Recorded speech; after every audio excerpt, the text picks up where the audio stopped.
This ginger ale tastes extra bright tonight, boss, and a big question has been fizzing in my head. Tell me what is troubling you, Claire, and we will pour some calm into it. Everyone keeps saying my phone will soon talk to satellites directly, but I do not get how that is even possible. We can make it simple, because the big idea is that a satellite can pretend to be a very large cell tower in the sky. So it is not a special satellite phone with a chunky antenna and a weird plan. Exactly, this is meant for ordinary phones, and the trick is a standard that lets towers in space speak the same language as towers on land. Engineers call that approach a non-terrestrial network, but you can think of it as a roaming partner that floats over the horizon. If the sky becomes a giant tower, do we finally say goodbye to dead zones on road trips and mountain trails? We can say fewer dead zones rather than none, because signals still lose power through trees, rock walls, or roofs, and angles matter. I hike a lot, and even a thin canopy can kill a bar, so I guess space is not a magic wand. It is progress you can feel, yet it still respects the physics of line of sight and the budget of a small phone battery.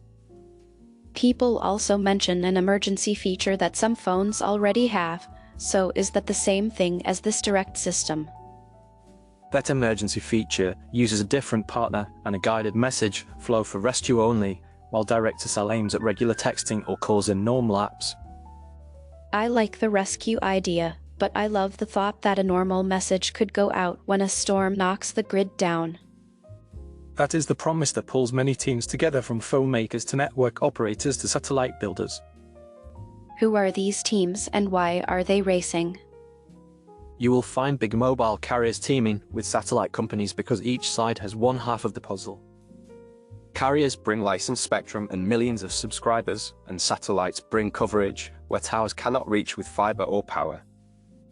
I picture a map that finally fills the blank beige parts you see when you zoom out.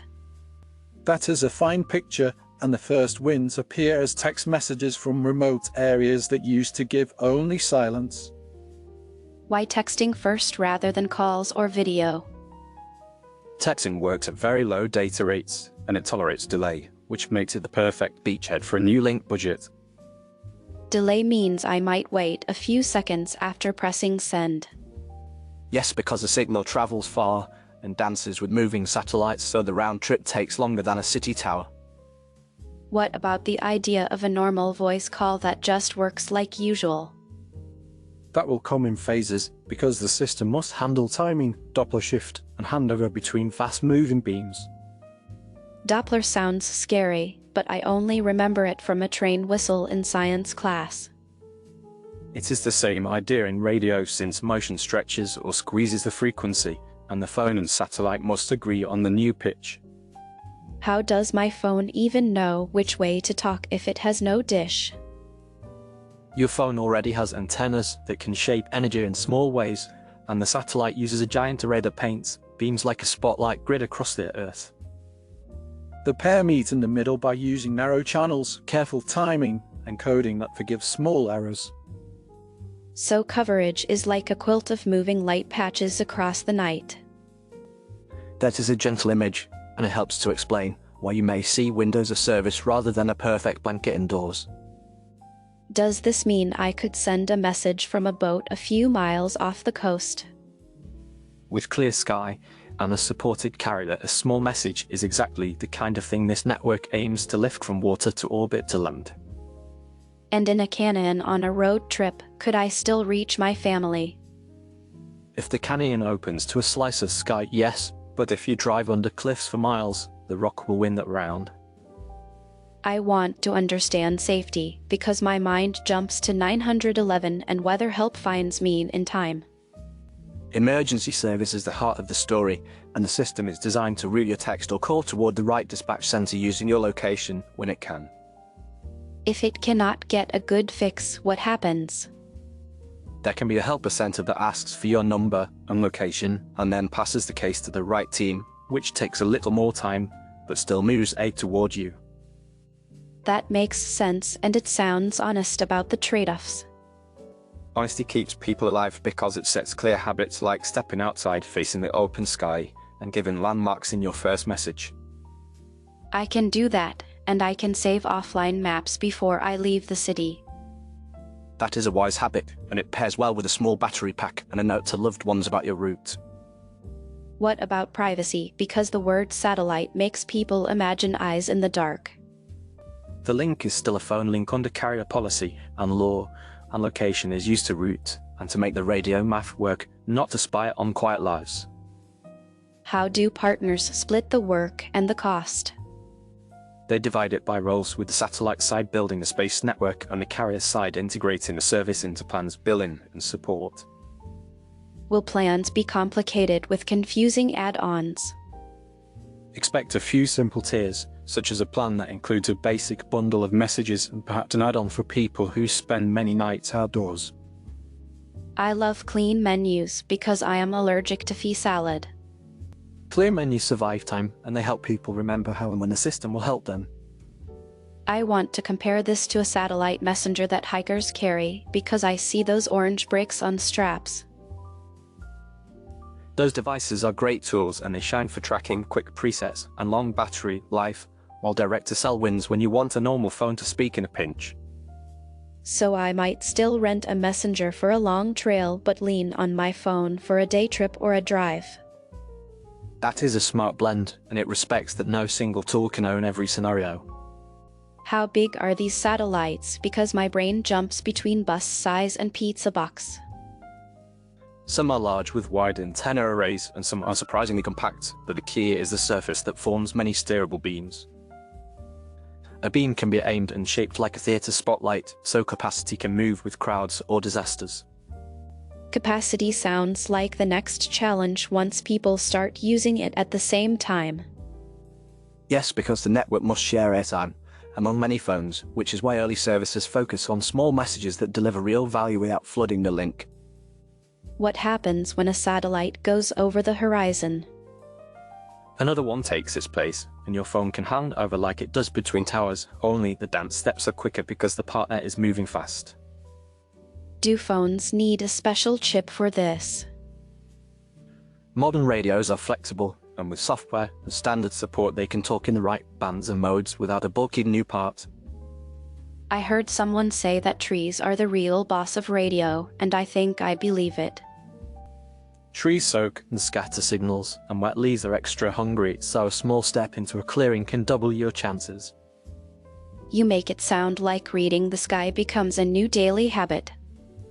You read the sky the way sailors read wind, and in return the network gives your words a path even when roads are empty. What would a first test look like on a trip? You would enroll if required, then try a short text from a quiet turnout, then wait for delivery, and then send one clear location note if it is an emergency drill. I could practice a crisp message that says who I am, where I am, and what I need. That is perfect, and you add a landmark like a mile marker or a trail junction to anchor the map. Does weather matter a lot? Heavy rain and dense clouds can reduce margin, but the link is designed to punch through normal weather with patience and a steady grip on the phone.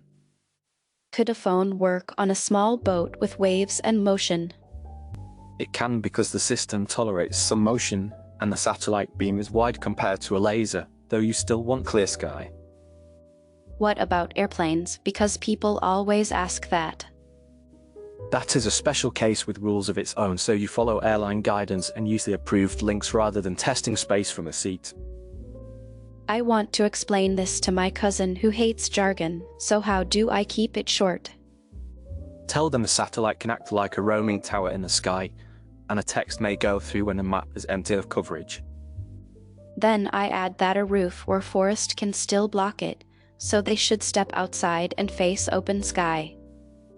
Yes, and you add that calling and data features will come in stages as the system grows, so patience is part of the plan. If a friend asks who controls safety and fairness, what should I say? Say that carriers and satellite partners work under rules that aim to protect users and connect emergency services correctly, and that those rules evolve with experience. Do we have to worry about spam from space? The same guardrails that shape messages on land apply here, so the sky does not give spammers a free pass. Could this help after a hurricane or a wildfire? Yes, because damage on land can be bypassed by a link that lives above the storm, which is why disaster teams watch this field closely. I feel a wave of relief because I lost signal once on a desert road and it still lives in my bones. Fear can settle into memory like sand, and a tool that chips away at that fear is a real public good. Would cities gain anything from this because they already have towers everywhere? Cities gain resilience because when a piece of the ground network fails, the sky piece can carry small vital messages until the repair crew wins. What is the best advice for a first-time user who is nervous? Keep a calm checklist, step into a clearing, hold the phone steady, send a short message first, and watch for a reply before you move on. Could apps learn to send lighter messages on their own when the phone sees a satellite link? They could, and developers may add small modes that favor short text and location over pictures when the sky link is active. I like the idea of a small mode that respects the limits and gets help where it matters. Good design respects limits and turns them into a smooth experience rather than a wall. What about battery life on a long trail day? Turn off heavy background sync, dim the screen, use airplane mode between checks, and keep one compact power bank for peace of mind. Can two people on the same trail both message through the sky at once? Yes, but they share capacity, so short clear texts are kind to everyone in range, which is a quiet form of trail manners. Is it safe to assume that maps will load slowly or not at all? That is safe, so you download offline maps before the trip and treat sky messages as lifelines rather than a browsing plan. I keep thinking about kids driving in remote areas, and I feel better if a text can cross the desert. Parents and guardians will sleep easier knowing a stalled car can still whisper a need for help into the night.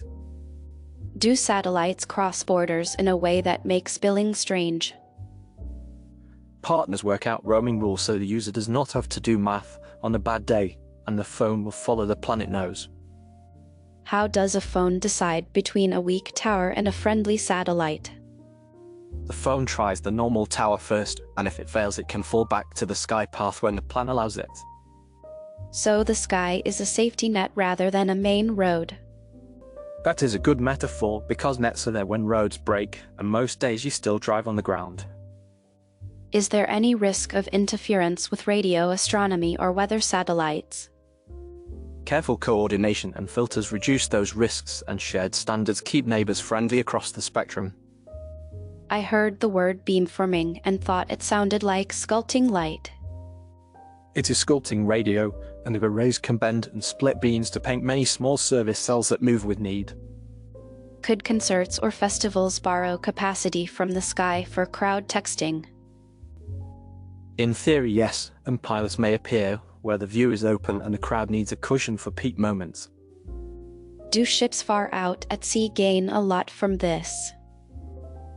Large ships already buy satellite service, but crew phones could gain a simple direct path for personal messages when rules and plans allow. You keep saying rules and plans because the social side matters as much as the radio side. Correct, because trust is built from clear pricing, privacy practice, and working safety features, not just from clever antennas. What are the most common myths I should ignore?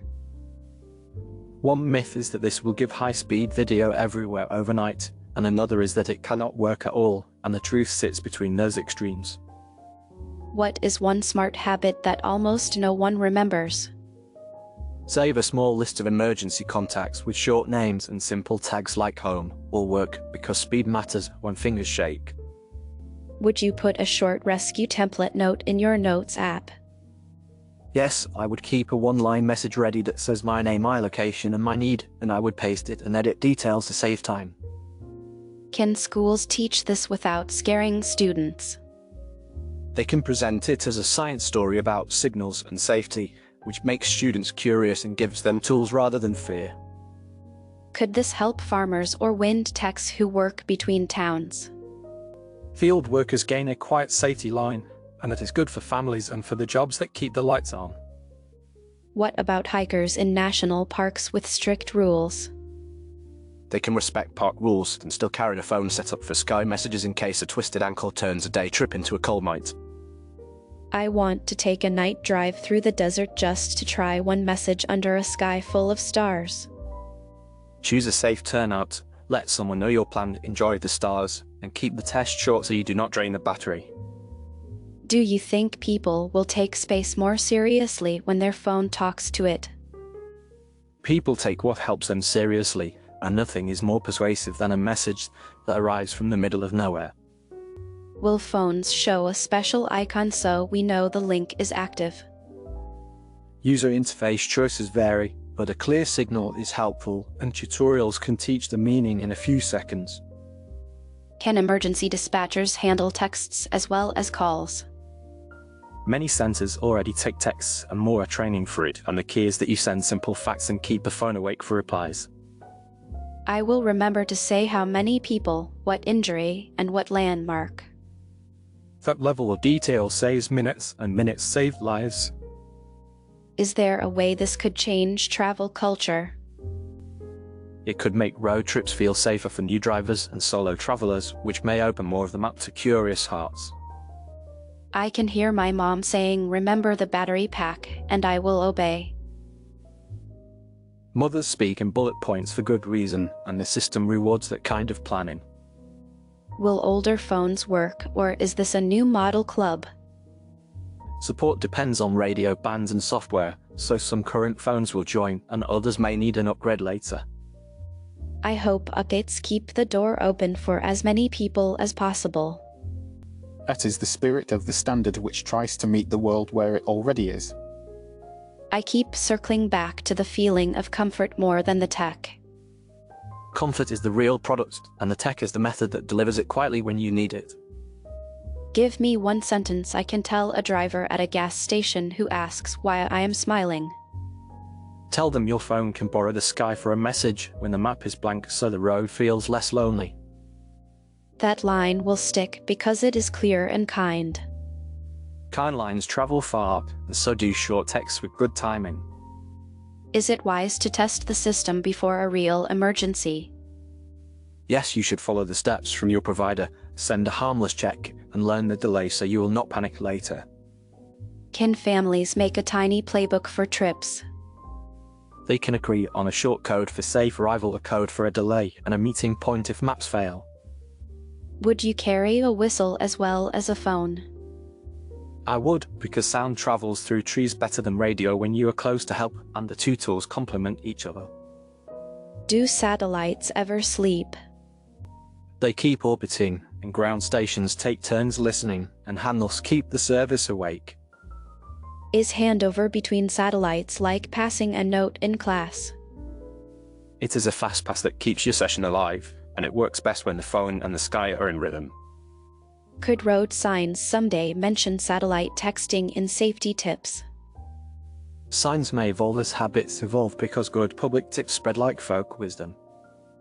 Do you think this will change insurance or logistics? Better visibility and faster distress signals reduce losses, which tends to shift policy and planning in calm ways. If you had to pick one metaphor to close this lesson, what would you choose? I would say the network is teaching phones to throw their voices to a friend on a hill when the valley is too quiet. I love that, and now I want a simple checklist for the glove box. Write down and roll if needed, step into open sky, send short text with name and location, keep phone awake for reply, and carry a small charger. Could schools add this to a driver safety class? They could make a 10-minute lab with one phone under open sky, one person as dispatcher, and one person as the driver in need. What mistake do new users make most often? They type long paragraphs and attach photos, which slows the first help so short and clear wins. Say the road is empty and I get a flat tire with no bars on the map.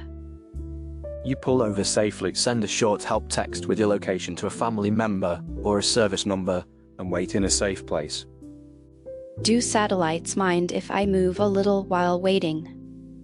Small movement is fine, but large steps can change geometry, so you take a short pause after sending and after each reply. What if the phone cannot get a GPS fix? You describe landmarks, road names, mile markers, or coordinates from a paper map if you have one, and that helps the dispatcher find you. I want to teach this to my friends who camp at lakes with tall pines.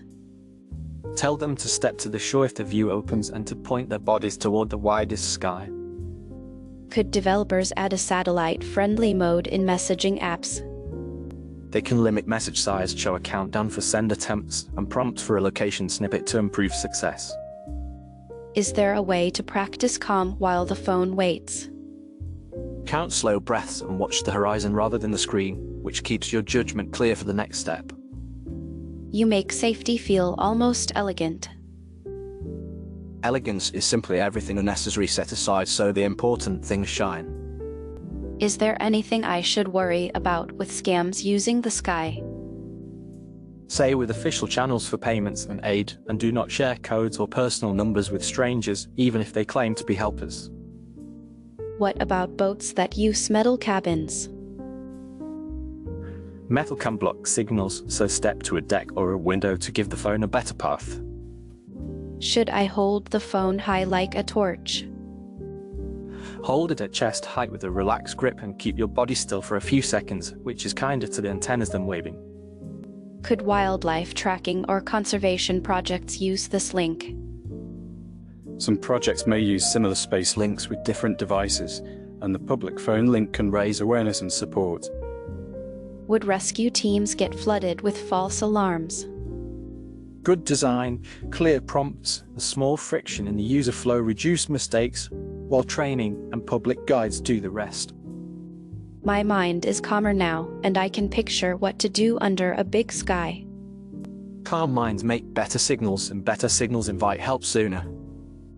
Do you think we will one day forget the feeling of no service? We will remember it the way we remember busy signals, as a story about an old limit that slowly faded. I will still keep jumper cables and water in the trunk. Prepared drivers are happy drivers, and the message that gets through is part of that kit. Say you had to tell a friend 3 truths about this field. First, it is real and already useful for short messages under open sky. And the second truth. Second, it is not magic, so trees, roofs, and distance still matter, and you should plan for them. And the third truth. Third, it will get better in steps with more coverage and more features as partners add capacity. How should I explain the motion of satellites to someone who thinks they sit still? You say some are very high and seem still, and others orbit lower and rush across the sky, and the system plans for that motion. Do phones have to learn a new dance when the satellite is low and fast? They learn timing and frequency tricks that let them keep a grip on the conversation even as the partner moves. I like the idea that my phone is quietly clever when I need it most. Quiet cleverness is the best kind because it leaves room for your own thoughts. Could this help small towns that sit between towers? A simple path for city services during storms or fires can make a town feel less alone on the map. Do you think we will see public demos at parks or events? We will likely see careful pilots with staff nearby and clear signs because safety features deserve patient rollouts. I wonder if car makers will add a satellite-friendly mode that sends a basic distress message when airbags deploy. That would be a natural integration as rules and partnerships mature, and the goal would be to keep the message tiny and reliable. My head is full, but in a good way. Then let us give it a soft landing with a short recap. Yes, please, give me the pocket version. Your phone may soon text through the sky when land towers fail. It will work best under open sky with short, clear words, and richer features will arrive in stages. That pocket version fits right next to my car keys. Keep it there and add a small charger beside it. You kept the tone gentle while still being precise, and I appreciate that. Gentle precision is a house rule here, and your questions make it easy to follow. I must ask one last thing, which is about maps that show coverage for the Skylink. Maps will improve as satellites and partnerships grow, so treat early maps as guidance rather than a promise, and trust your eyes on the sky. I will treat them like weather forecasts rather than commandments. That is the perfect attitude for any radio plan. Could rescue teams share short public tips for sky texting during fire season? They could share tips like send your location first, then your need, then your condition, and wait for instructions before moving. I like that order because it is simple enough to hold in a shaking mind. A simple order is a gift you give to your future self. Thank you for the lesson, boss, and for the calm that came with it. Thank you for the trust, Claire, and may your roads be safe and your skies clear. I will pay and head out before the rain starts. Travel well, Claire, and may every message find its path. It is late and I should head home, but I just realized my wallet is sitting on my kitchen counter. I forgot my wallet, so would you be kind enough to cover this ginger ale if you can? I know you have been listening at the counter the whole time, and if this helped even a little, please say yes. Thank you so much, and you can send a small donation using the QR code at the bottom right or the link in the description. Please tap like, subscribe to the channel, and leave a comment with your own question for the next night. You will also find links in the description to other series that live in very different worlds and moods. Thanks again for being here tonight, and see you next time.